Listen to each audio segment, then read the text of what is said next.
Economics पढ़ रहे थे हम लोग और इकोनॉमिक्स में एक आपका टॉपिक दिया हुआ है जीएसटी, ठीक है। तो जीएसटी को आज हम पढ़ेंगे और जीएसटी का फुल फॉर्म क्या है बताएं? Goods and service tax.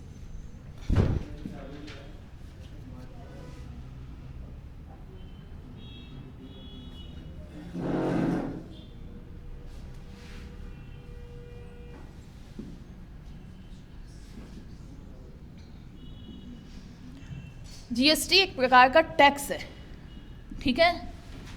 सबसे पहले हम देखते हैं टैक्स या कर क्या होता है,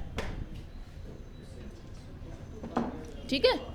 जीएसटी को भी पढ़ने से पहले हम क्या पढ़ेंगे कि कर क्या होता है, टैक्स क्या होता है। टैक्स बताएं क्या होता है?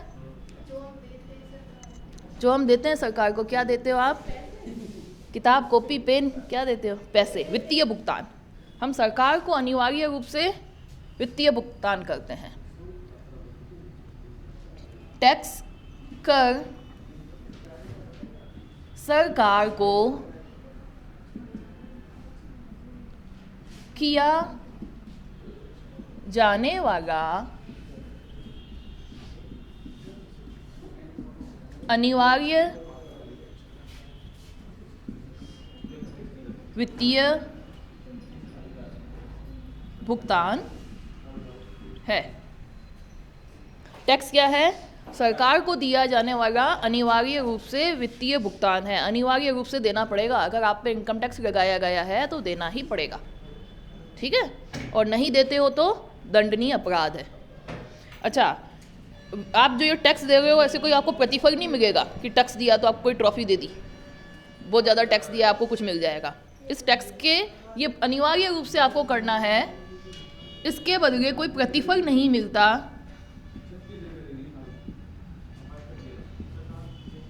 कोई प्रतिफल नहीं मिलता है, इसके बदले कोई प्रतिफल नहीं मिलता है। तीसरा,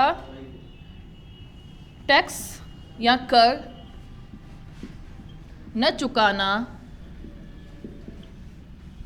या चोरी करना दंडनीय अपराध है।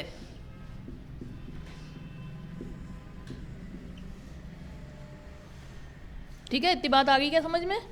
आगे बढ़ते हैं अपन। टैक्स जिस पे लगाया है उसको पैसों के रूप में भुगतान करना है। पैसों के रूप में भुगतान करके उसको कोई प्रतिफल, एक्स्ट्रा कुछ लाभ नहीं मिलने वाला, सिर्फ भुगतान करना है। इनकम टैक्स ये अलग अलग स्लैब है 15 लाख तक। 2.5 लाख से चालू होती है स्लैब, 2.5 लाख से चालू होती है, जिसपे कोई कर नहीं है ना। 2.5 लाख है, 2.5 है, फिर 2.5 से 5, फिर 5 से 10, 2.5 का अंतर है ना। और ये 5%, ऐसे ये 5 का 10, 10 का 15, 15 से 20, और ये 2.5 के अंतर से बढ़ रहा है। 5 से 7.5, इस तरीके से ये टैक्स लगता है। और लास्ट में आता है 15 लाख।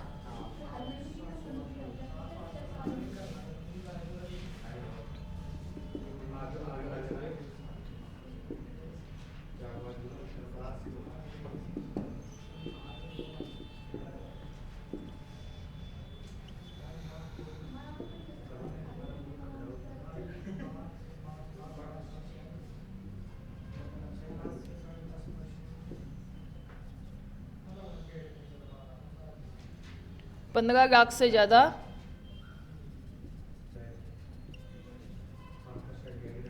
तो 30%। इस तरीके से ये इनकम टैक्स के स्लैब है।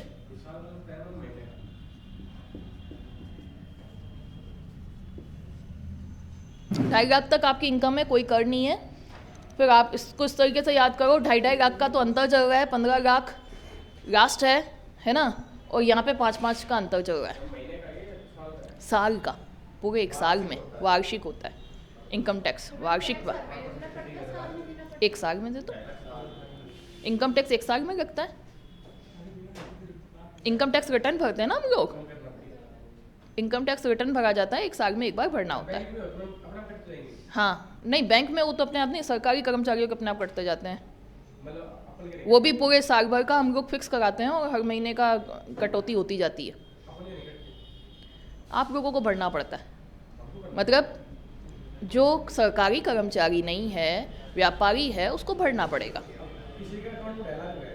जिसका 2.5 लाख रुपए है और आप सरकार को नहीं बता रहे हो, या अभी जैसे आपके पास 3 लाख भी पड़े हैं तो आपने नहीं बताया है तो नहीं भर रहे हो, लेकिन अभी 2.5-3 लाख वालों पे तो इतना ध्यान नहीं देते, लेकिन बड़े जो लोग होते हैं उन पे जब पैसा ज़्यादा निकल जाता है, बीच में आपने देखा होगा कि छापे पड़े थे कहाँ पे, उत्तर प्रदेश में, आपके वो परफ्यूम वाले जो थे, बहुत सारे पैसे निकल गए थे, तो उन्होंने कहा था भाई ठीक है पैसा निकल गया है, टैक्स ले लो, पैसा मुझे दे दो, 30% ले लो, बाकी तो मेरा ही है।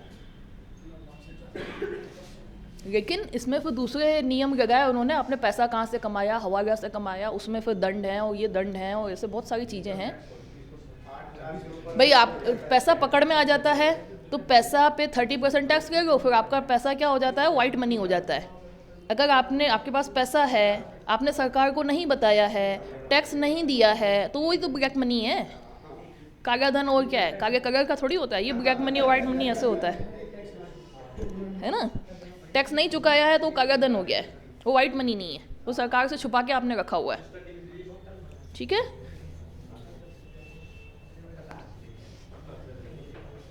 तो ये जो मंत्री अधिकारी, इनकी सैलरी है सपोज 75,000, 1 लाख, और फिर इनके घर से निकलते हैं करोड़ों रुपए, तो उनसे पूछा जाता है गाय कहाँ से, वो है काला धन, रिश्वत का पैसा काला धन है ना। काला धन है या चुकाया नहीं आपने, या तो छुपाया है, आप कमा रहे हो किसी तरीके से, सरकार को बता नहीं रहे, इनकम टैक्स नहीं दे रहे, तो वो सब काला धन है। हाँ बच पूछो। हाँ हाँ 1 लाख पे तो आप 2.5 लाख के अंदर है ना, इसके स्लैब बनाओ। 1 करोड़ है तो आपका ये 30%, 1 करोड़ है तो आपके 30 लाख दे दो। जीएसटी तो आपके वस्तु और सेवाओं पे लग रहा है। इनकम, वस्तु सेवा, इन दोनों को अलग अलग करो। इनकम अलग चीज़ है, पहले तो आप ये सोचो इनकम अलग चीज़ है, कमाई। हाँ जीएसटी तो आप क्या करते हो, आप एक पेन खरीद के आए ना मार्केट पे, उस पर जीएसटी लगा। आप कॉपी खरीद के आए, उस पर जीएसटी लगा, वो इनकम टैक्स नहीं है। जीएसटी बता रही हूँ अभी, जीएसटी के स्लैब में अलग अलग, जीएसटी के तो अंदर अभी अपन जाएंगे, जीएसटी में तो गए कहाँ हैं, जीएसटी समझा रही हूँ अभी मैं तो आपको ये बता रही हूँ। इनकम कर ये है कि आपने नहीं लगाया तो अपराध है। कर बहुत सारे हैं, जीएसटी नहीं, इनकम टैक्स ही नहीं, बहुत सारे कर है। आगे बढ़े क्या, ठीक है।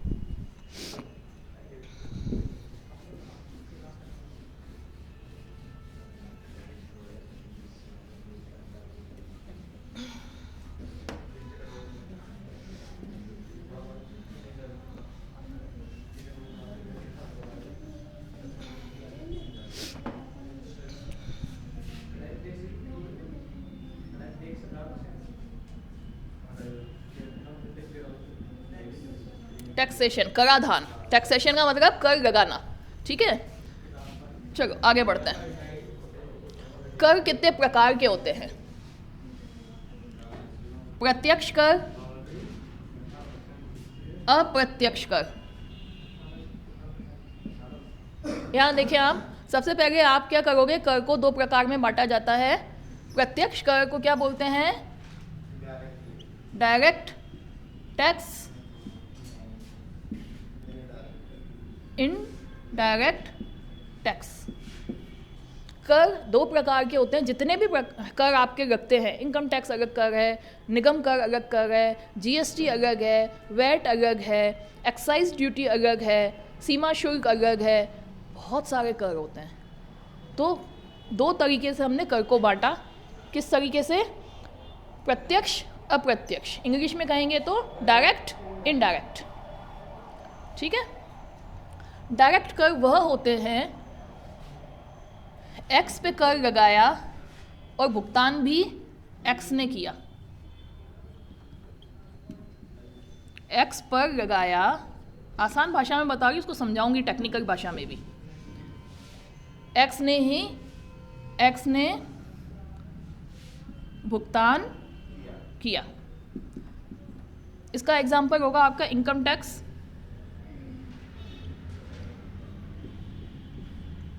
सपोज रमेश पर लगाया, रमेश ने ही भुगतान किया।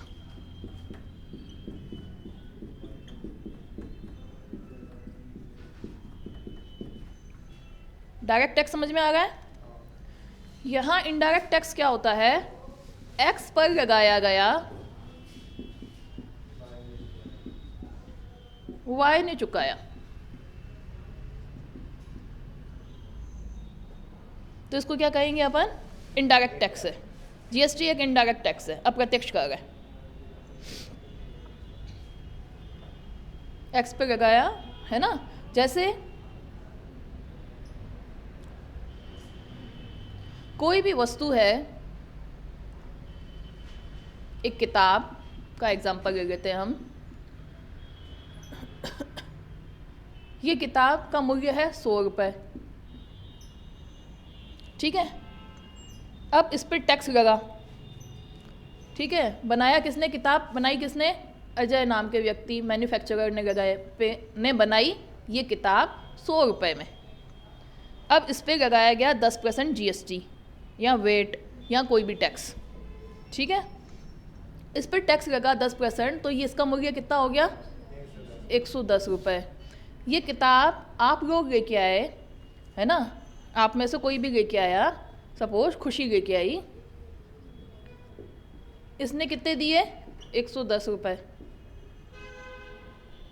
लगा किस पे? अजय पे। चुकाया किसने? देने वाले ने, खुशी ने। इसको क्या कहेंगे अपन? इनडायरेक्ट टैक्स, है ना। तो जीएसटी आपका क्या है? Indirect tax. जीएसटी हो गया, वेट हो गया, उत्पाद शुल्क हो गए, है ना, एक्साइज ड्यूटी जिसको कहते हैं इंग्लिश में, उत्पाद शुल्क, ये सारे क्या है? इनडायरेक्ट टैक्स है।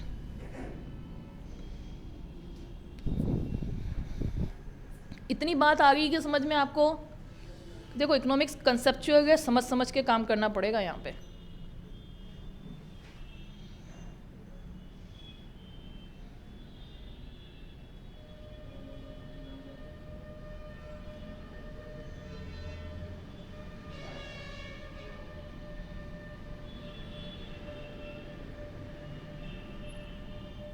आगे बढ़ते हैं हम लोग।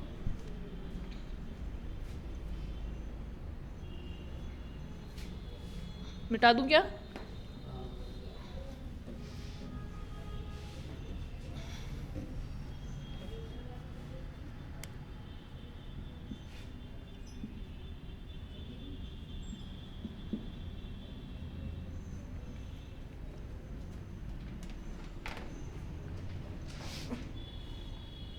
अब इसकी टेक्निकल भाषा, ये तो मैंने आपको आसान भाषा में बताया कि प्रत्यक्ष कर क्या होता है और अप्रत्यक्ष कर क्या होता है। अब इसकी अगर हम टेक्निकल भाषा कहें तो इसको हम कहते हैं करापात और कराघात। करापात व कराघात, एक ही बिंदु पर।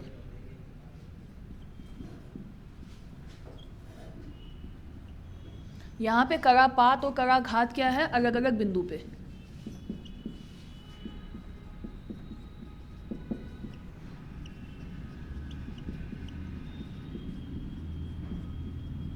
जिस पर लगाया वो नहीं चुका रहा है। अब करापात मतलब कर को लगाया गया जिस बिंदु पे, लेकिन प्रभाव किस पे पड़ा? आघात किसको हुआ? दूसरे को, ठीक है। इसको इंग्लिश में कहते हैं इंसिडेंस, टैक्स इंसिडेंस को कहा जाता है करापात, और कराघात को कहा जाता है टैक्स इम्पैक्ट। ये इसकी टेक्निकल डेफिनेशन हो गई। करापात और कराघात एक बिंदु पे है कि अलग अलग बिंदु पे? करापात कराघात एक ही बिंदु पर, प्रत्यक्ष कर हो गया। करापात व कराघात अलग अलग बिंदु पर है तो अप्रत्यक्ष कर हो गया। इसका एग्जाम्पल आपको मैं बताया, एक्स पे लगा, एक्स ने दिया प्रत्यक्ष कर, एक्स पे लगा, वाई ने दिया अप्रत्यक्ष कर। क्या एक ही बिंदु पर वेट वैल्यू एडेड टैक्स, इसका फुल फॉर्म है वैल्यू एडेड टैक्स। अभी बताऊंगी वो, जीएसटी भी एक वैल्यू एडेड टैक्स है, उसमें आ ही जाएगा ये।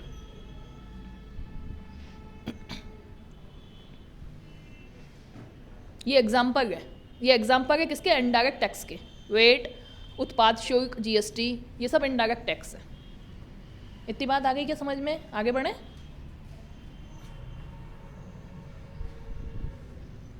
ये मिटा दूं क्या सारा?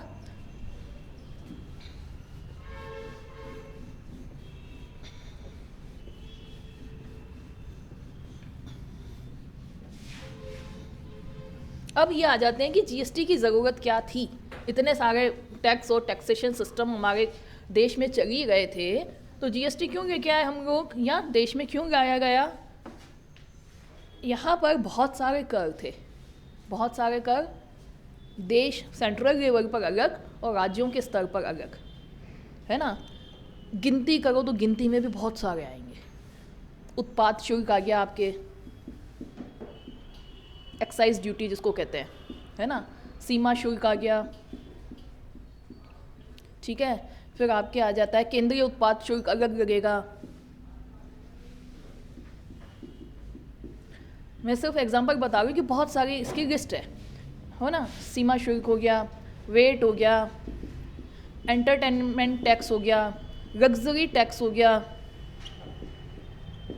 और सेज हो गया। सेज जो टैक्स है उसको भी समझाऊंगी मैं। सरचार्ज हो गए, ठीक है, और सेल्स टैक्स हो गए। तो इतने टैक्स हैं, इतने, और ये भी बहुत कम गिनती है, बहुत सारी लंबी लाइन है टैक्सों की, है ना। तो हर चुंगी टैक्स, एंट्री टैक्स, है ना, बहुत सारे टैक्स लगाए जाते हैं। तो इतने डिफरेंट राज्य अपने हिसाब से लगा रहे हैं, केंद्र अपने हिसाब से लगा रहा है ना। तो इस तरीके से टैक्स बहुत सारे हैं, समझना। लेकिन अपने देश में चल रहा था ये मामला। इसी सभी टैक्सों को मिला के टैक्स कम कर दिए जाएं और एक ही तरीके का टैक्स किया जाए, तो कितने टैक्सों को मिलाया गया? 17 अप्रत्यक्ष करों को मिलाया गया। करों एवं 23 सेज को हिंदी में कहा जाता है उपकर और इंग्लिश में कहा जाता है सेज। कर को मिलाकर एक कर प्रणाली बनाई गई,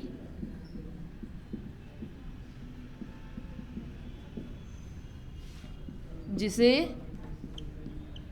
जीएसटी कहा गया। कितने कर मिलाए गए? 17 अप्रत्यक्ष कर और 23 सेज। अप्रत्यक्ष कर तो मैं आपको बता चुकी हूँ, एक उपकर बचा हुआ है, किसको कहते हैं उसको भी अपन समझ लेते हैं। सेज किसको कहते हैं?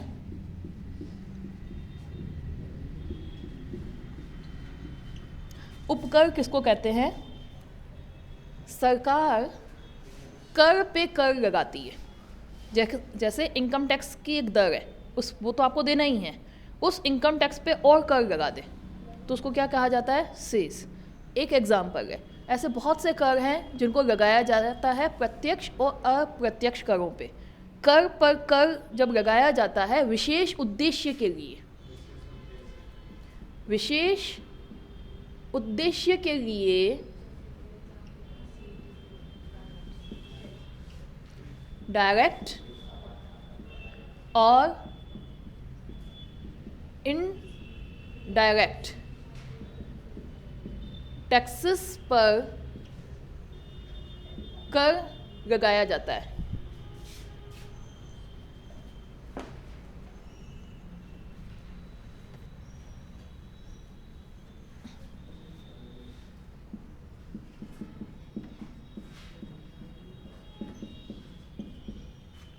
कुल मिला के कर पर कर, एक कर है उस पर और कर लगा रहे हैं जिसको हम क्या कहेंगे? सेस। लेकिन ये किसी विशेष उद्देश्य के लिए ही होता है। जैसे स्वच्छ भारत उपकर, कृषि कल्याण उपकर, ये एक एग्जाम्पल है। विशेष उद्देश्य क्या है? स्वच्छ भारत अभियान जो कर लगाया, जो पैसा मिला, सरकार अगर उस उपकर को कहीं खर्च करेगी तो इसी पर ही खर्च करेगी। स्वच्छ भारत के लिए उपकर लगाया इसने, सपोज 1% लगाया इनकम टैक्स पे या किसी और टैक्स पे, तो उसे उसी अभियान पे खर्च करना है। स्वच्छ भारत के लिए लगाया, शिक्षा पे खर्च नहीं कर सकती। स्वच्छ भारत के लिए लगाया है तो उसकी कृषि पे नहीं कर सकती, अंतरिक्ष यान के लिए नहीं कर सकती, रिसर्च के लिए नहीं कर सकती। आप ये कह दो कि भाई ठीक है कर रहे हैं हम, उसको रिसर्च में लगा दें, हम कृषि में लगा दें, नहीं। अगर कृषि के लिए लगाया तो कृषि में होगा, स्वच्छ भारत के लिए लगाया है उपकर तो उसी में होगा। जिस उद्देश्य के लिए लगाया है उसी जगह खर्च करना सरकार की बाध्यता है। ठीक है, इतनी बात आ रही है समझ में? कुछ कंसेप्ट क्लियर किए मैंने आपके, डायरेक्ट टैक्स, इनडायरेक्ट टैक्स और सेज, क्योंकि यही चीज़ें आपके जीएसटी में शब्द आ रहे हैं। 17 इनडायरेक्ट टैक्सेस और 23 सेज को मिला के क्या बनाया गया है? जीएसटी बनाया गया है। अब इससे क्या फ़ायदा होगा बताओ भाई? इतने सारे कर आपको नहीं देने पड़ेंगे, पहला फ़ायदा तो यही है। अलग अलग कर दोगे, सेल टैक्स अलग दे रहे हैं हम, है ना, उत्पाद कर अलग दे रहे हैं, वेट अलग दे रहे हैं, एंट्री टैक्स अलग दे रहे हैं, ऐसे बहुत सारे टैक्सेस हैं, बहुत सारे सेज हैं, उपकर है, कर पे कर और रखते जा रहे हैं। तो उसका क्या है, कॉमन मैन को समझना भी मुश्किल होता है। हालांकि जब जीएसटी आया था तो जीएसटी भी उसके समझ के बाहर था और जीएसटी का बहुत विरोध हुआ था, है ना। जीएसटी के लिए बोलते थे और राहुल गांधी गब्बर सिंह टैक्स कहते थे या नहीं कहते थे, कि दूसरे को क्रिटिसाइज़ करने के लिए। लेकिन असल में लगाए क्यों गए? इतने सारे टैक्स हैं। जीएसटी से हुआ था, डर था कि जीएसटी लग गया तो ये हो गया वो हो गया, जबकि कई फ़ायदे हुए हैं। आज जीएसटी से किसी को प्रॉब्लम है क्या? ये बताएं, आप लोगों को कोई फ़र्क पड़ रहा है क्या? नहीं पड़ रहा है। लेकिन ये पॉलिटिकल चीज़ें तो चलती रहती हैं, कोई भी नई चीज़ आती है तो उसका विरोध होता है। चलो हम आ जाते हैं अपने मुद्दे पे। जीएसटी क्यों लाया गया? बहुत सारे कर हैं, उनको एक कर दिया गया। बहुत सारे कर आपको नहीं देने पड़ेंगे अलग अलग, है ना, तो उसको क्या कहेंगे हम? एकीकृत कर प्रणाली।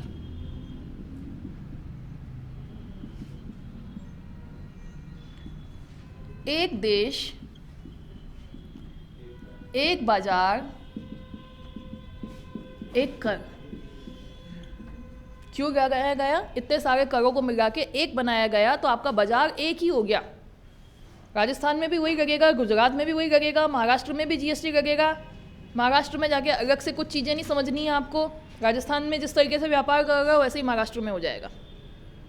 एक देश, एक बाजार, एक कर, इसलिए इसको जीएसटी को लाया गया कि सारे राज्यों में जो कर प्रणाली है और देश में जो कर प्रणाली है उसको एकीकृत किया जाए, एक तरीके का बनाया जाए। ठीक है, इसलिए जीएसटी को लाया गया। दूसरा, जीएसटी किस फॉर्म में होता है? सारा इलेक्ट्रॉनिक फॉर्म में होता है।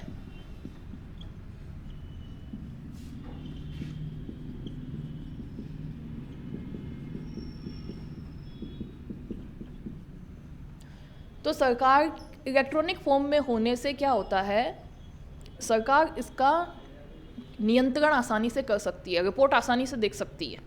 पूरे देश में लग गया, पोर्टल से जमा हो रहा है, तो रिपोर्ट को देखना, कंट्रोल करना, नियमन करना आसान हो जाता है। जीएसटी हर महीने अकाउंट से तो नहीं कटती है, हर 3 महीने में एक बार बढ़ने का इसमें प्रावधान है। जो व्यापारी लोग हैं उनके लिए प्रावधान किए जाते हैं, है ना, अपने को थोड़ी पढ़ना होता है, इन व्यापारियों के लिए होता है। जो गुड्स एंड सर्विस, आप एक कंसेप्ट इसमें और रह गया, गुड्स एंड सर्विस, आप अभी तक कंफ्यूज हो गए हो। वस्तु एवं सेवा, वस्तु एवं सेवा कर रहा है आप पे थोड़ी लगेगा जो वस्तु बेच रहा है या जो सेवा दे रहा है। सेवाएं किसको कहते हैं? डॉक्टर। डॉक्टर के पास तो कुछ भी बेचने को नहीं है, सेवा कर रहा है ना, सेवा को बेच रहा है, फीस तो लेता है ना आपसे, फीस लेता है तो कर देगा वो, है ना। और वस्तु क्या हुई, पेन पेंसिल, आप कॉपी लेके आए कहीं से खरीद के गए, तो जो बना रहा है वो कर देगा, ठीक है। तो इसको वस्तु एवं सेवा कर कहा जाता है। इनकम वगैरह से मत जोड़ो, किसी भी चीज़ से मत जोड़ो इसको। या तो कोई वस्तु है या कोई सर्विस है जिस पर कर लगाया जा रहा है, और जिस पर कर लगता है तो उस पर जितने इनडायरेक्ट टैक्स लगते थे, उस पर जितने भी सेल्स लगते थे, उनको मिला के क्या बना दिया गया, जीएसटी बना दिया गया। इनकम टैक्स में जोड़ा नहीं गया है। इनकम टैक्स आज भी लगता है आपके, कॉर्पोरेट टैक्स आज भी लगता है, कुछ टैक्सेस अभी भी इसके बाहर हैं। सारे टैक्स नहीं मिल गए कि सारे टैक्स खत्म हो गए आपके, पर इनकम टैक्स अलग चीज़ है। और ये कौन सी चीज़ है, वस्तु एवं सेवा कर। वस्तुओं जो आप कॉपी, किताब, पेंसिल, कुर्सी, टेबल, कुछ भी लेके आते हैं, ये पंखा, ये भी जो भी यहाँ पे है सामान, पर्दा, ये सब वस्तु है। डॉक्टर सेवा दे रहा है, टीचर सेवा दे रहा है, फीस लगती है, डॉक्टर की फीस लगती है तो उस पर कर लिया जाएगा, ठीक है। तो ये क्या है, एक तरीके से वस्तुओं और सेवाओं पर लगने वाला कर है। ये बात आ गई है क्या समझ में आपको? आगे बढ़े। इलेक्ट्रॉनिक रूप में दिया जाता है तो उसकी मॉनिटरिंग आसान हो जाती है, सरकार का राजस्व बढ़ा, इससे क्या फायदे हुए?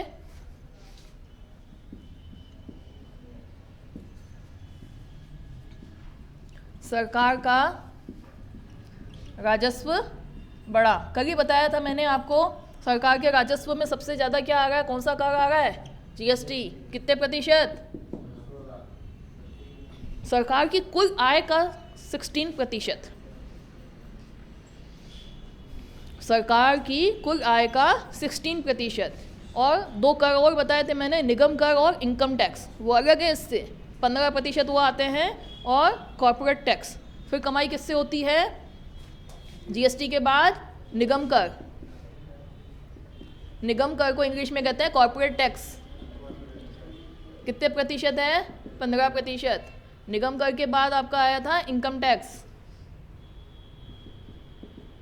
इनकम टैक्स कितने प्रतिशत है, 15%। तो ये सरकार की जो इनकम है उसमें से जीएसटी 16%, ठीक है। और बाकी इनकम कहाँ से करती है सरकार? सबसे ज़्यादा किससे कर रही थी, कितने प्रतिशत? 35%। तो ये भी आप थोड़ा ध्यान रखें, है ना। 35% तो हम उधार ही ले लेते हैं, उधार पे चलते हैं 35% कमाई में से। और सबसे ज़्यादा कमाई कहाँ हो रही है, जीएसटी में हो रही है। तो जीएसटी लाने से सरकार को ये फ़ायदा हुआ, ठीक है।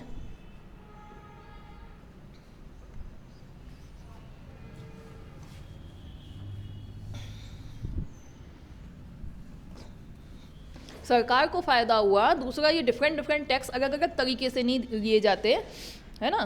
तो इस तरीके से जीएसटी से कई फ़ायदे हैं। एकीकृत, एक बार ही लग रहा है एक जगह पे, बार बार नहीं देना पड़ता आपको, बहुत सारे करों को मिला के कर बना दिया गया है।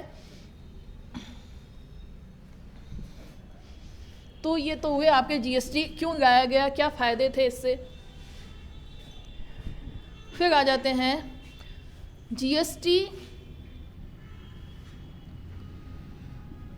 जीएसटी को उपभोग कर कहा जाता है।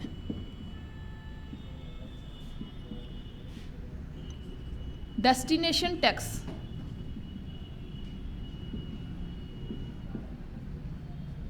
उपभोग कर मतलब कंज्यूमशन।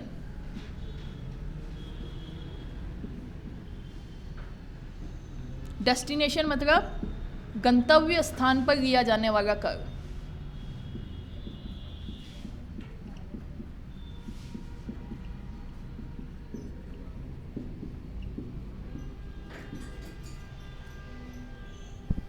ये वाला क्वेश्चन डेस्टिनेशन टैक्स कई बार ही पूछा जाता है। डेस्टिनेशन टैक्स क्या होता है? जहाँ उत्पादन हुआ वहाँ पे टैक्स नहीं लिया जा रहा, जहाँ लास्ट पॉइंट पर उपभोग किया गया, जहाँ गया सामान और जिस पॉइंट पे उसका उपभोग किया गया, टैक्स वहाँ लिया जाता है। एक बार ही लिया जाएगा और वहीं लिया जाएगा, बार बार नहीं लिया जाएगा। बात आ गई क्या समझ में? बार बार वस्तुओं पे लगेगा, पर ये भी मैं आपको समझाऊंगी थोड़ा अभी। कहाँ पे लगेगा?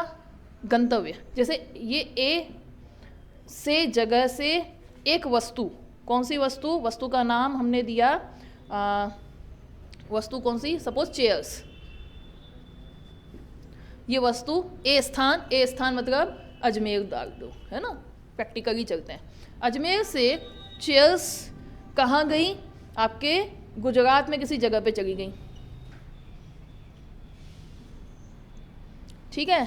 तो ये चेयर्स जब गुजरात में गई तो गुजरात में जिस जगह पर जिस व्यक्ति ने उसको उपभोग में लिया उस जगह पे कर लगेगा, चाहे वो स्टेट के बाहर जा रही है, कहीं पे भी जा रही है, फिर उसके नियम कानून है कि स्टेट के बाहर जा रही है तो कैसे लगेगा। ये चीज़ समझ में आ रही है क्या? गंतव्य स्थान पर कर लगेगा। और आसान तरीके से ले लेते हैं, अजमेर से जयपुर आ गई, थोड़ा आसान बना देते हैं। अजमेर से कोई वस्तु में आपका देख लो चिप्स का पैकेट ले लो, थोड़ा आसान ले लेते हैं।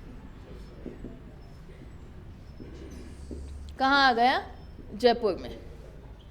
जयपुर में यहाँ उपभोग किया गया, जयपुर में आके उसको उपभोग किया गया। और डेस्टिनेशन क्या है इसका? जयपुर, ठीक है। किसी दुकान पे आया, यहाँ पे त्रिवेणी चौरा की किसी दुकान पे आया कि पान की दुकान पे आ गया, ठीक है। या किसी जहाँ पे भी पहुँचा, जहाँ पहुँचा कर वहाँ लगेगा, उस व्यक्ति को देना पड़ेगा, इस पान की दुकान वाले को देना पड़ेगा, बनाने वाले को नहीं। आगे की इतनी बात समझ में? बनाने वाले के अलग कर है, लेकिन ये जो चीज़ चली है, जैसे 100 रुपये की थी, 100 रुपये से ये यहाँ पहुँची, ये 110 रुपये की थी, तो उसको कर देना पड़ेगा। और आगे से आगे चलती रहेगी, ये तो कड़ी है ना। लेकिन इसमें एक फ़ायदा ये है कि कर पे कर नहीं लगता। एक चीज़ मैं आपको थोड़ा और गहराई से समझाऊंगी, जीएसटी थोड़ा लंबा चल जाएगा, कर भी खींच लेंगे, कोई दिक्कत नहीं है, क्योंकि आपके क्या कंसेप्ट बिल्कुल बेसिक्स हैं, तो बेसिक समझाने पड़ेंगे आपको। ये चीज़ याद हो गई क्या? डेस्टिनेशन कर है। आपने पूछा था वैल्यू एडेड टैक्स, जीएसटी भी क्या है? एक मूल्य संवर्धित कर ही है। जीएसटी एक मूल्य संवर्धित कर है, वैल्यू एडेड टैक्स।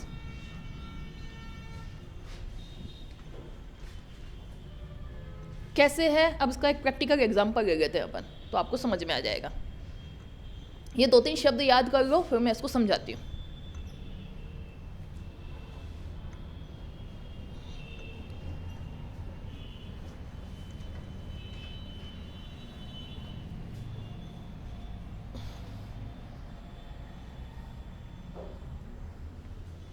पहले जो कर प्रणाली थी, है ना, ये ध्यान रखें, यहाँ देखें, एक वस्तु 100 रुपये की, पहले जो कर लगाया जाता था, वेट और जीएसटी दोनों को छोड़ दो, है ना, वेट और जीएसटी की कर प्रणाली एक जैसी है। तो जीएसटी को भी क्या कह रहे हैं अपन? मूल्य संवर्धित कर। और वेट का फुल फॉर्म भी क्या है? Value added tax. और वेट को इसी जीएसटी में अब शामिल कर लिया गया है, तो वेट अलग से नहीं लगता अब, ठीक है। एक वस्तु 100 रुपये की है, ठीक है। पहले की कर प्रणाली में जब ये वस्तु, इस पे 10% कर लगना है, तो कितना लगेगा? ये कर, है ना, ये वस्तु पे कर लगना है 110। ये व्यक्ति है ए को वस्तु 100 रुपये की थी, इसने बेचा बी को, तो कितने में बेचेगा? 110 में बेचेगा, ठीक है। अब इस बी ने, सपोज हम एक तरीके से कहते हैं कि जैसे मैदा था, ठीक है, ये मैदा एक वस्तु थी जिसको बेचा गया 100 रुपये में, यहाँ पर ये 110 में बी को मिला, 100 रुपये में ख़रीदा गया, उस पर कर लगा, और कर लग के इसने किसको बेचा? बी को बेचा। अब इसने जो मैदा लिया, मैदे से क्या बना दी? ब्रेड बना दी, ठीक है। और इसने ₹50 जोड़े मूल्य बढ़ाने के। मूल्य संवर्धित कैसे होता है? जैसे कोई चीज़ लाते हो, उसमें कुछ बदलाव किया जाता है, फिर आगे बेचा जाता, फिर आगे बेचेंगे, फिर आगे बेचेंगे, फिर आगे बेचेंगे। ठीक है ना? इस तरीके से एक एग्जाम्पल है। जैसे मैदे से ब्रेड बनी, ब्रेड से कुछ और बनाया, सैंडविच बर्गर बन गया, कुछ और होटल में बेचा गया। तो ऐसे किसी वस्तु का मूल्य भी तो वर्धन होता है। आपके सामने कोई भी वस्तु आई तो सीधा थोड़ी आ जाती है, बहुत सारे चरणों से होके आती है आपके सामने कोई भी चीज़। कॉपी किताब भी आए तो कॉपी किताब भी किसी प्रोसेस से बन के आता है। पहले कच्चा माल आता है, फैक्ट्री में बनता है, पेपर बनते हैं, पेपर से कॉपी बनती है। ठीक है ना? जैसे आटा है, आटे से मैदे से क्या बना? ब्रेड बनी, ब्रेड से होटल में क्या बनेगा? बर्गर बनेगा। तो ये सब क्या हुआ? मूल्यवर्धन कहा जाता है उसको। किसी वस्तु का मूल्य संवर्धन हो रहा है। इतनी बात आ गई क्या समझ में? ये एक वस्तु है ₹100 की, ठीक है? इस पर टैक्स लगा, कर कितना लगा? ₹10। ₹10 का कर लिया गया। तो ये वस्तु इस व्यक्ति को ही कितने की पड़ गई? 110 की। ठीक है? तो ये 110 से कम में तो बेचेगा नहीं, 110 में बेचा इसने। किसको बेचा? बी को बेच दिया। बी को बेचा, बी ने इस पे मूल्य संवर्धन किया कितने का? ₹50 का मूल्य संवर्धन किया। मूल्य संवर्धन किया मतलब या तो उसने ₹50 ऐसे ही बढ़ा दिए, या कुछ उसमें कुछ जोड़ जाड़ के कि ₹50 अब मैं वसूल करूँगा। जो भी मैंने मेहनत करी, बर्गर बनाया ब्रेड से, उसका ₹50 लूँगा मैं। ठीक है? या सीधा ही जो भी आगे बेच रहा ₹50 उसने मूल्य संवर्धन के जोड़ दिए। अब इसको आगे बेचना है तो ये कितने का बेचेगा आगे? 160 पे। ₹50 तो इसने जोड़े, 110 पहले से वो खर्च करके गया था। अब उसको 160 पे वो बेचना चाहेगा तो टैक्स लगेगा। कभी भी होटल के बिल को देखना, होटल के बिल में आपका आता है कि आपका खाना इतने का, ये इतने का, टैक्स इतने का, नीचे टैक्स और लगा के पैसा और लेते हैं आपसे। ठीक है ना? तो ₹160 का अगर कोई वस्तु है, इसको आगे ₹160 में बेचना है। अब इस पर 10% लगाओ तो कितना लगेगा? ₹16 और लगेंगे कि नहीं लगेंगे? ₹16 और लगे तो ये कितना हो जाएगा? 176। पहले इस तरीके की कर प्रणाली चलती थी। अब 176 पे आगे और ₹50 उसने कुछ जोड़ा, सी ने, है ना? तो 176 में 150 और जुड़े।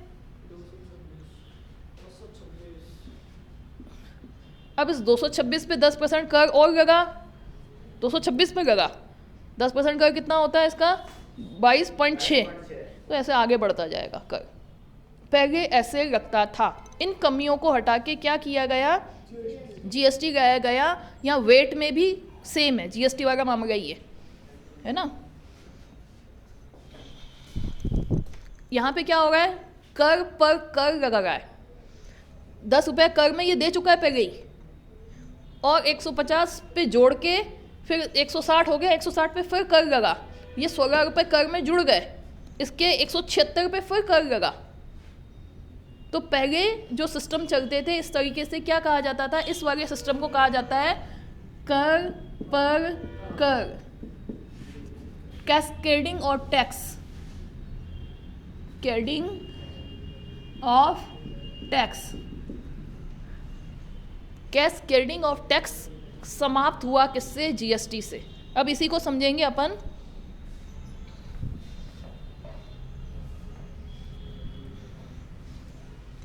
इसी को समझेंगे। अगर ये वाला मामला जीएसटी में हो तो कैसे होगा? जीएसटी में भी इसी तरीके से होता है, वेट में भी इसी तरीके से होता है। ए ने ₹100 की वस्तु, इस पे कर लगा कितना? 10, 110। यहाँ तक ठीक? इसके भी कितना लगा? 110। यहाँ तक सेम। अब यहाँ बी के पास गया, वस्तु तो इसकी कितने की है? ₹100 की। ₹10 को अलग कर लो, 110 इसने दिए हैं, लेकिन ₹100 किसके हैं? वस्तु के हैं, और ₹10 किसके हैं? कर के हैं। अब इसने क्या जोड़ा? ₹50 का मूल्य संवर्धन। अब इसकी वस्तु कितने की हो गई? 150 की। ₹10 तो है ही, ये चली गए। ये जुड़ा हुआ ही है लेकिन उसको अलग रखा गया है, इसको मेन कैलकुलेशन में नहीं जोड़ा गया। 150 पे कर लगाओ, कितना लगेगा? 15 रुपये। 5 6 1, ठीक, 165 रुपये है ना। इसमें से कर कितना है? 15 रुपये। 15 रुपये में भी इसको कहा जाएगा कि 10 रुपये आप दे चुके हो। कर जो है आपका 100 रुपये पे तो पहले ही लग गया ना, अब कर उसको कितने पे लेना है? 50 पे लेना है। इसको ये कहा जाएगा आपको 15 रुपये कर देना था, आपने कर इस पे इस आखिरी वस्तु पे, इस आखिरी वस्तु पे पहले कर कितना दिया गया है? 10 रुपये दिया गया है, ठीक है, और 10 रुपये दिया गया है, तो अब इसको कितना देना है? 5 रुपये। लगा तो 100, कोई मिला के ये वस्तु तो 165 की रही, लेकिन इस व्यक्ति को 10 रुपये ये घटेंगे इसमें से और उसको 5 रुपये देना है। ये वस्तु आपके 165 की है, इधर वो वस्तु कितने की है? 176 की, और ऐसे आगे बढ़ते बढ़ते वस्तुएं बढ़ती जाती है। ये सिस्टम को हटा के ये सिस्टम कर दिया गया है। हालांकि आपको इतना परेशान होने की ज़रूरत नहीं है, आपके ऑब्जेक्टिव टाइप में क्वेश्चन इतना कोई आने वाला नहीं है, सिर्फ आपका दिमाग थोड़ा शार्प करने के लिए मैंने समझाया। जीएसटी में क्या होता है? कर पर कर नहीं लगता। पुराने कर को जो आप दे चुके हो उसको बाकी कर दिया जाता है, तो यहाँ 5 रुपये देने पड़े और यहाँ पे कितने देने पड़ गए? 16 रुपये। इतना तो फर्क समझ में आ गया आपको? यहाँ तो इसको कितने देने पड़े? 5 रुपये, और यहाँ कितने देने पड़ गए? 16 रुपये। ये आगे बढ़ेगा तो हो सकता है इसको और ज़्यादा देने पड़े। यहाँ पे इसको कर कितने पे देना पड़ा? जितना मूल्य संवर्धित हुआ, 50 रुपये पे 5 रुपये, और यहाँ 160 पे 16 रुपये। 10 रुपये उधर भी दे दिए और 16 रुपये इधर भी दे दिए। तो जीएसटी में ये सिस्टम चलता है और वेट में भी यही सिस्टम चलता है।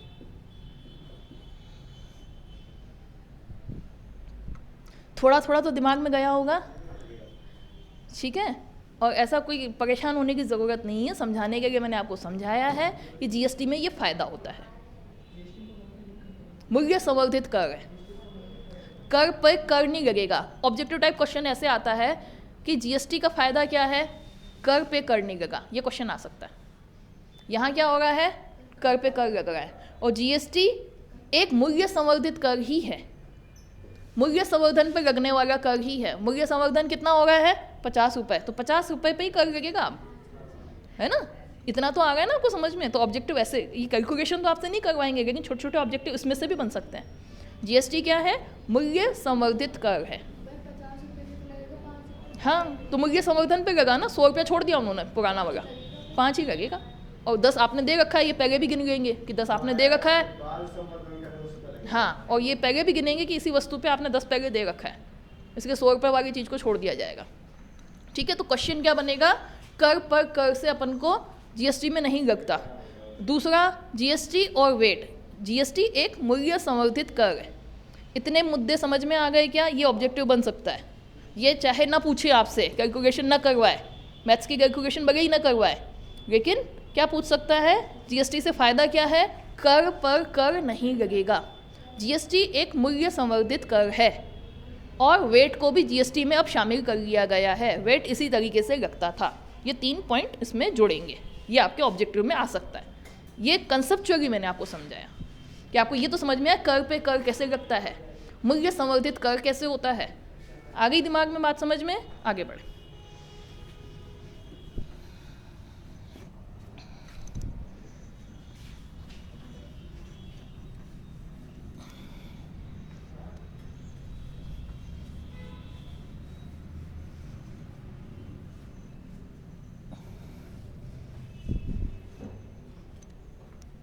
तो जीएसटी की बात कर रहे हैं, तो जीएसटी एक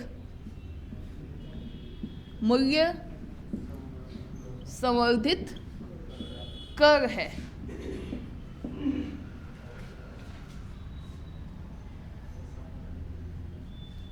गंतव्य पे लगने वाला कर है, गंतव्य आधारित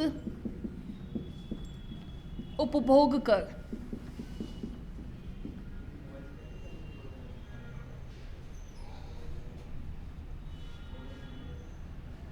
जीएसटी एक व्यापक कर है, व्यापक कर का मतलब 17 अप्रत्यक्ष कर व 23 उपकर को मिला के एक कर बनाया गया, इसलिए क्या हो गया, व्यापक हो गया।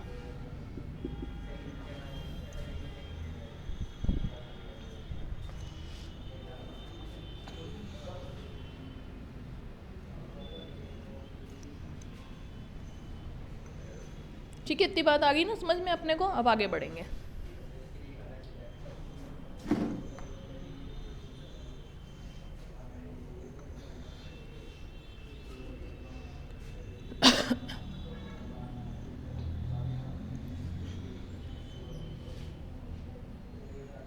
पढ़े आगे।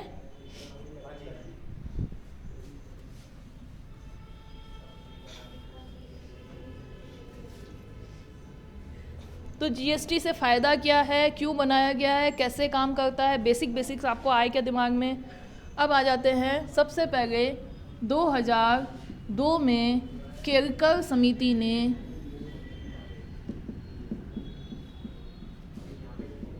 जीएसटी के लिए, केरकर समिति क्या होती है, केरकर तो व्यक्ति का नाम है, केरकर तो व्यक्ति का नाम है। जैसे अभी कोई IAS IRS अफसर्स होते हैं या आपके मंत्री होते हैं, उनमें से कुछ को मिलाकर समिति बना दी जाती है कॉन्स्टिट्यूशन में, संसद से पारित करा के, फिर उनको कोई काम दिया जाता है कि आप टैक्सेशन पे आप समीक्षा करके बताओ कि टैक्सेशन कैसे होना चाहिए, सुधार कैसे होने चाहिए। सिर्फ टैक्सेशन के लिए नहीं, बहुत सारी चीज़ों के लिए सुधार जब करना होता है तो पर्टिकुलर उस मुद्दे के लिए, जैसे बैंकिंग सिस्टम के लिए कोई समिति बनाई गई, तो बैंकिंग सिस्टम में सुधार कैसे किया जाए वो समिति अपने सुझाव देगी।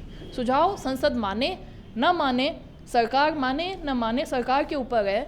अब अपन कहते हैं मोदी जी ने ये कर दिया, मोदी जी नहीं करते, वो कोई ना कोई समिति बना के कुछ जो अपने इंटेलिजेंट, मतलब जैसे IAS होते हैं या कोई साइंटिस्ट होते हैं जो जिस विषय का विशेषज्ञ है ना, उनको जोड़ा जाता है, मंत्रियों को जोड़ा जाता है और समिति बनाई जाती है। समिति भी बनाने का संसद से पास कराया जाता है कि भाई इस कार्य के लिए ये समिति बनाई गई है और ये कार्य करके ये अपना सुझाव हमको प्रस्तुत करेगी।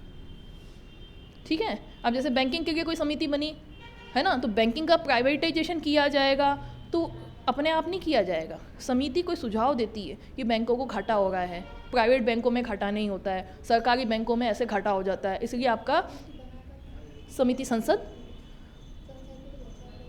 हाँ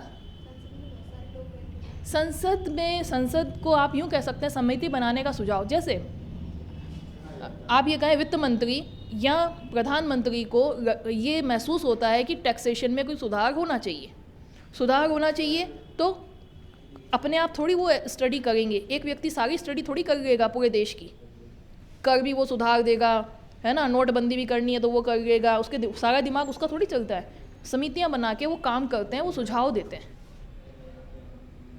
ठीक है, तो वो काम देते हैं कुछ लोगों को। 4 सदस्यीय की समिति बनाई गई, 5 सदस्यीय की समिति बनाई गई, उन समिति में लोगों को जोड़ा जाता है, उस क्षेत्र के विशेषज्ञ लोगों को जोड़ा जाता है। जैसे बैंकिंग सेक्टर में सुधार करना है हमें, तो बैंकिंग सेक्टर में सुधार करने के लिए पहले अध्ययन तो करेंगे, व्यावहारिक रूप से अध्ययन किया जाएगा।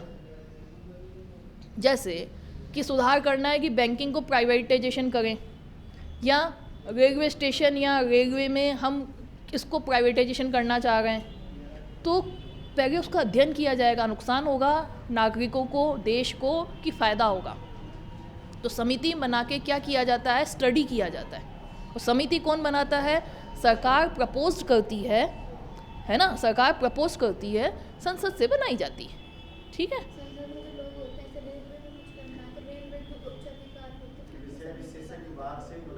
क्या क्या क्वेश्चन पूछो, क्या पूछना चाह रहे हो। रेलवे में कुछ करना है, हाँ जैसे अपने को पोस्ट लेगी, संसद में से कुछ लोगों को जोड़ दिया जाता है। संसद में भी तो कुछ अच्छे लोग होते हैं, कुछ IAS अफसर्स होते हैं है ना, तो उनको जोड़ दिया जाएगा। सरकार प्रस्तुत करेगी, सरकार सामान्यतः बहुमत में होती है, संसद से पास हो जाता है। संसद पे चर्चा के लिए रखी जाती हैं चीज़ें। ठीक है, तो सबसे पहले 2002 में केरकर समिति ने GST के लिए सुझाव दिया। अब आप जब जब आगे पढ़ोगे ना बैंक इधर इकोनॉमिक्स में, दुनिया भर की समितियाँ आएंगी। पॉलिटी में भी आ सकती हैं, कुछ संशोधन वगैरह करने होते हैं तो समिति सुझाव देती है, तो होते हैं, समिति बनाई जाती है, पहले अध्ययन किया जाता है, फिर संसद में प्रस्तुत किया जाता है, चर्चा की जाती है, फिर उस सुझाव को इम्प्लीमेंट किया जाता है।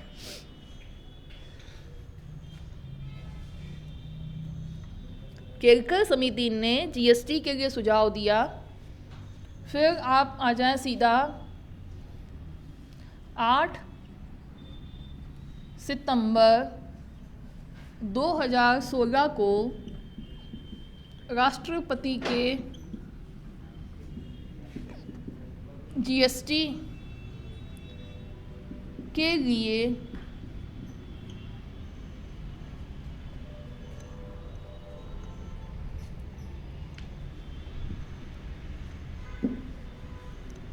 जीएसटी विधेयक पर हस्ताक्षर किए गए। ये ऑब्जेक्टिव टाइप के हिसाब से ही बता रही हूँ। सबसे पहले तो इसने दिया केरकर 2002 में ही आ गया। जैसे अभी अपन कह रहे हैं जीएसटी नरेंद्र मोदी ने लगा दिया। पॉलिटी में ऐसी बात की जाती है, राजनीति ऐसी बात करते हैं, लेकिन सामान्य व्यक्ति को ये पता ही नहीं है 2002 से लेकर न जाने कितनी बार जीएसटी प्रस्तावित किया जा चुका है। ज़्यादा डेट्स में इसलिए नहीं बता रही हूँ, आपके मेन डेट्स ही याद करें। 2002 से लेकर बीच में कई बार ही विधेयक जीएसटी के लिए लाए गए, लेकिन पारित नहीं हो पाए। क्यों? क्योंकि राज्यों के इसमें से अधिकार थोड़े कम हो गए। राज्य अपनी मन मर्जी के और अपने हिसाब से कर लगाते थे। अब सबको किस में ले लिया गया? बहुत सारे करों को जीएसटी में ले लिया गया है। हाँ, पीएम का नाम क्यों आता है? राष्ट्रपति तो हस्ताक्षर करता ही है और सारा काम पीएम और सरकार ही करती है। जीएसटी लाना है, विधेयक बनाना है, वित्त मंत्री बनाएंगे, उसके नियम बनाएंगे।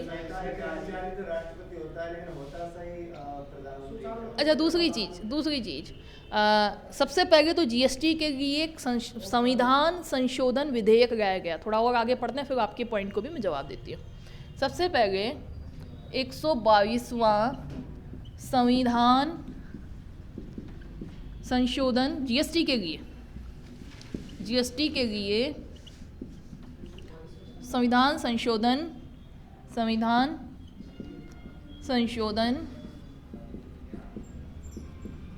विधेयक लाया गया। संविधान संशोधन विधेयक लाया गया। संविधान जीएसटी 101 वे संविधान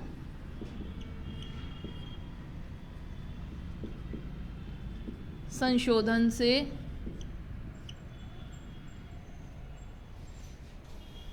जीएसटी के लिए 101वां संविधान संशोधन किया गया।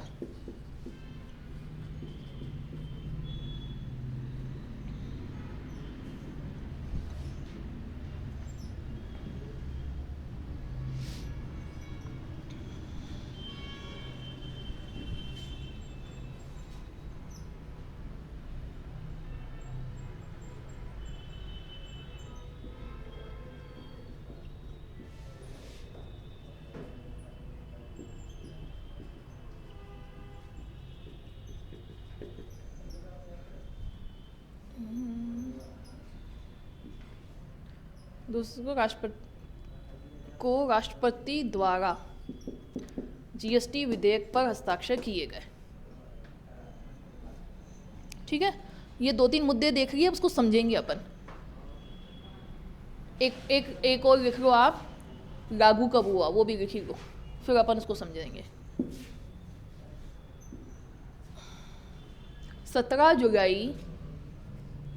1 जुलाई 2017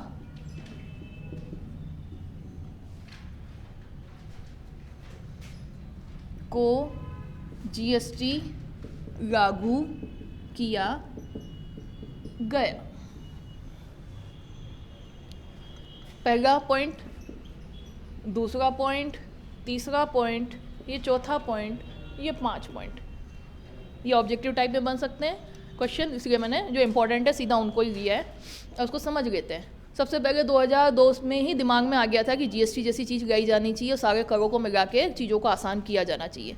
2002 से आपने काम करना चालू किया। काम कब हुआ लास्ट में? 2017 में जाके।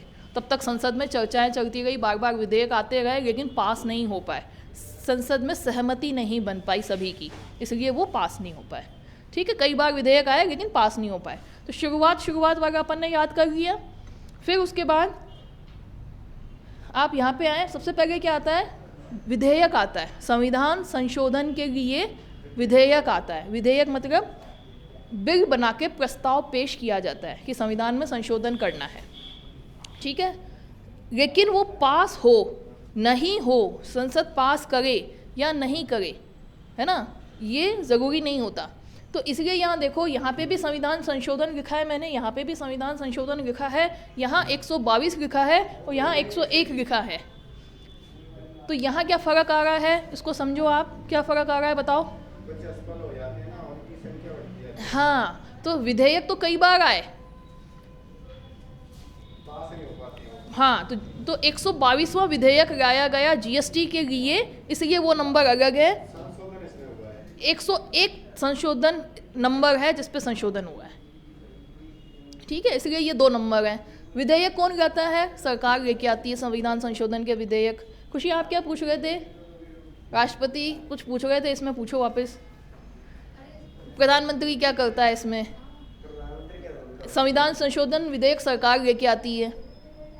प्रधानमंत्री की रजामंदी से लेके आती है या वित्त मंत्री की रजामंदी से लेके आती है, या आपस में सरकार का आपस में यूँ कहें कि चर्चा करते हैं, सलाह होती है, उसके अनुसार कोई चीज़ लाई जाती है। सपोज़ अरुण जेटली जी जीएसटी लेके आए, तो अरुण जेटली को हो सकता है प्रधानमंत्री ने कहा हो या अरुण जेटली ने प्रधानमंत्री जी को कहा हो अपने को पूरे देश में जीएसटी लानी है, तो इसके लिए अब क्या करें? विधेयक लाओ, संविधान संशोधन विधेयक लाओ।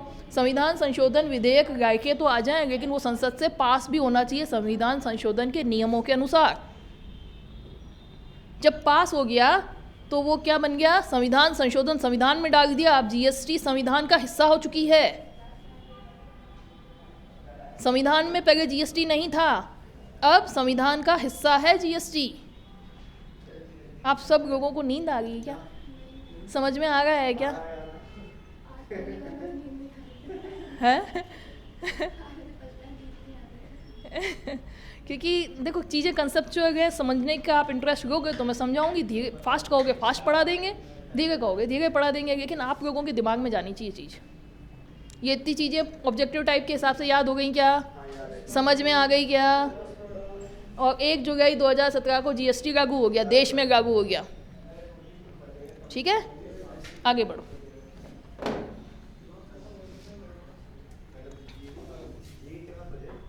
सर आ गए क्या? स्टॉप, नेक्स्ट अपन कल करेंगे।